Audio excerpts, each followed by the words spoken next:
মায়াৰ শব্দ।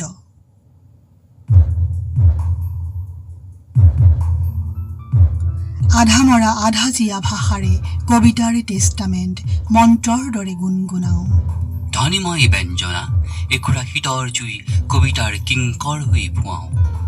দেৱতাৰ দৰবাৰত ব্ৰহ্মাৰ পিছতে সোমৰস পালে কোন কবিয়ে, তাকে চাবলৈ প্লেটুৰ নগৰ এৰি যাওঁ। মই বৰ সাধাৰণ মানুহ শব্দৰ চহা। শব্দ বিচাৰোঁতে বিচাৰোঁতে পাওঁ টলষ্টয়ৰ সাধুৰ সন্ধ্যা। হাউ মাচ লেণ্ড ডাজ মেন নিড। এজন মানুহক জীৱনৰ অন্তত কিমান শব্দৰ প্ৰয়োজন। অংক কৰোঁতে পাৰ হয় সময়। কবি মোৰ নিঃশব্দতাৰ কফিনত ৰয়। চৰায়ে খালে শব্দবোৰ মেঘত বাজে। মাটিয়ে খালে সেউজৰ প্ৰশস্তিত ফুলে। আমাৰ ফালে আকৌ জুইত দিয়াৰ নিয়ম। অগ্নিময় ব্ৰহ্মত শব্দৰ উচ্চাৰণ হোম। মন্ত্ৰৰ পিছত ব্ৰাহ্মণ, তুমি মোৰ দেহাটো যজ্ঞৰ জুইত দিবা। অন্তৰৰ দলৈকে শুনি পালানে শ্ৰুতি মোক বিৱৰি কবা। মহানগৰত নুশুনিলে শুনিবা অৰণ্যত। অন্তৰৰ পৰা অৰণ্যলৈ কবিতাৰ উপনিষদ। শ্ৰুতি দিবা, স্মৃতি ল'বা আৰু কৰিবা গমন। মই বৰ সাধাৰণ মানুহ শব্দৰ চহা। জ্ঞানৰ আধাৰ মোৰ অৰ্ধজীৱিত অৰ্থমৃত এটা ভাষা। শব্দ চিহ্ন বুকুত থাকেনে অপাৰ শক্তি। শব্দ ধুমুহা কৰেনে সৃষ্টি। শব্দ ব্ৰহ্ম স্বয়ং সম্পূৰ্ণ নেকি। এটা এটা কৈ প্ৰশ্ন কৰি যাওঁ গভীৰ ৰাতি। একুৰা অনল এচাটি অনিল সাক্ষী। ধ্বনিময় ব্যঞ্জনাত বিচাৰো শব্দৰ বৰ্ণময় গতি। জুইত লীন যায় কিছুমান পাখি লাহি প্ৰাণী। কাৰোবাৰ অলপ শ্ৰুতি, কাৰোবাৰ অলপ স্মৃতি। জুইত লীন যায় কিছুমান পাখি লাহি প্ৰাণী। সিহঁত কি বাৰু আৱিষ্কাৰক নে অনুপ্ৰাণিত অসাধাৰণ কবি। নিজৰ বিচাৰৰে ভাবিবলৈ চালো খণ্ডিত ব্যক্তিত্বৰ আকৰ্ষক কি। ভিতৰৰ পৰা এটা মানুহ ওলাই আহিল, ক'লে মোক, ইয়া জানো কবিতা। চহা তুমি শব্দৰ চহা। বুজিব পৰা সহজ সৰল ভাষাৰে কোৱা গভীৰ ৰাতি কি ক'ব বিচাৰিছা। মই ক'লো, শুনা তেনে মই আচলতে এতিয়া এটা সপোন দেখি আছো। সেউজৰ দুবৰিত শংকৰাচাৰ্যই মায়াৰ মুকুতা বুটলিছে। আৰু আচলতে সকলোবোৰেই হৈছে নিয়ৰ দেহাজাৰ শব্দেৰে চিহ্নিত।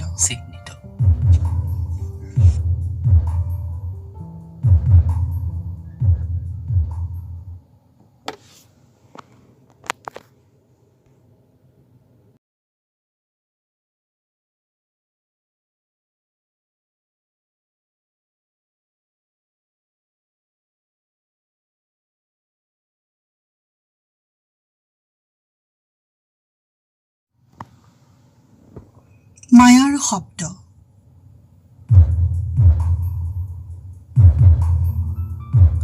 আধা মৰা আধা জীয়া ভাষাৰে কবিতাৰে টেষ্টামেণ্ট মন্ত্ৰৰ দৰে গুণগুণাওঁ।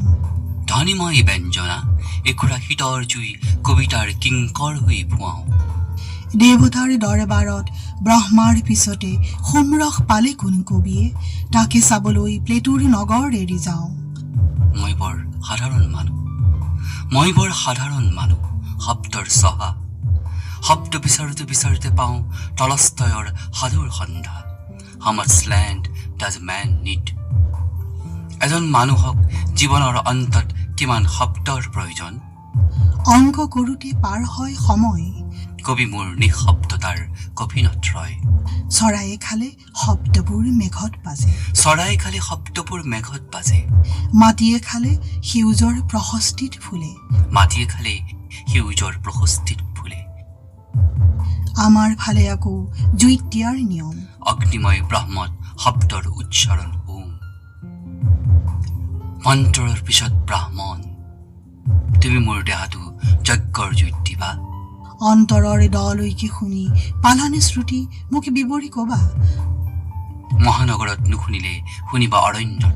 অন্তৰৰ পৰা অৰণ্যলৈ কবিতাৰ উপনিষদ। শ্ৰুতি দিবা, শিকিবা, স্মৃতি ল'বা আৰু কৰিবা গমন। মই বৰ সাধাৰণ মানুহ, শব্দৰ চহা। জ্ঞানৰ আধাৰ মোৰ অৰ্ধজীৱিত অৰ্থমৃত এটা ভাষা, শব্দ চিহ্ন। বুকুত থাকেনে অপাৰ শক্তি, শব্দ ধুমুহা কৰেনে সৃষ্টি। শব্দ ব্ৰহ্ম স্বয়ং সম্পূৰ্ণ নেকি? এটা এটা কৈ প্ৰশ্ন কৰি যাওঁ গভীৰ ৰাতি। একুৰা অনল এচাটি অনিল সাক্ষী, ধ্বনিময় ব্যঞ্জনাত বিচাৰো শব্দৰ বৰ্ণময় গতি। ধ্বনিময় ব্যঞ্জনাত বিচাৰো শব্দৰ বৰ্ণময় গতি। জুইত লীন যায় কিছুমান পাখি লাহি প্ৰাণী, কাৰোবাৰ অলপ শ্ৰুতি, কাৰোবাৰ অলপ স্মৃতি। জুইত লীন যায় কিছুমান পাখিলাহী প্ৰাণী। সিহঁত কি বাৰু আৱিষ্কাৰক নে অনুপ্ৰাণিত অসাধাৰণ কবি? নিজৰ বিচাৰৰে ভাবিবলৈ চালো খণ্ডিত ব্যক্তিত্বৰ আকৰ্ষক কি। ভিতৰৰ পৰা এটা মানুহ ওলাই আহিল, ক'লে মোক, এয়া জানো কবিতা? চহা তুমি শব্দৰ চহা, বুজিব পৰা সহজ সৰল ভাষাৰে কোৱা গভীৰ ৰাতি কি ক'ব বিচাৰিছা। মই ক'লো, শুনা তেনে, মই আচলতে এতিয়া এটা সপোন দেখি আছো। সেউজৰ দুবৰিত শংকৰাচাৰ্যই মায়াৰ মুকুতাব তুলিছে। আৰু আচলতে সকলোবোৰেই হৈছে নিয়ৰ, দেহাজাৰ শব্দেৰে চিহ্নিত।